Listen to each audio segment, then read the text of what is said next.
Grabe na lang ang pagkadismaya sa mga construction workers. Human nga ilang makita ang usa ka viral post sa vlogger nga OFW. Kabahin kini sa iyang pagsulti nga adunay nanguyab kaniya nga construction worker. Apan ang iyang gusto sama sa pulis ug seaman. Ang stress ko kay may isa ka lalaki nanguyab siya nako. Ako siyang gipangutan na kung unsa iyang trabaho. Ana siya construction daw. Kung ha? Construction lang?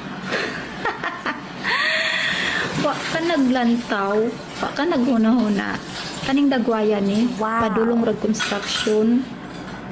Hoy, mga construction, paminaw. Kabalo mo, mga akong ginapili. Like kanang pulis, seaman, tapos gwapo, tapos macho, puti, tangkad, natanan. Para sa ko ang yang gisulting dili mayo sa mga construction worker. Duha ra akong gibati niya. Ang usa na akong gibati siya kay nalagot ko kay yang giinsulto ang mga kababayan nato nga construction worker. Porket nga OFW siya, nasa abroad ro trabaho. Pero wala sa kabalo nga kuan kanang dili siya makapagpatindog balay o balay construction, di ba?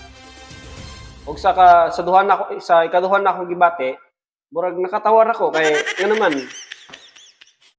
kay dili man pud ko manguyab siya sa construction worker, so dili mo ko manguyab siya kay tanaw rin nga yung naong di ba murag kasayan ba. Lami kay glawas, bati kay gnaw.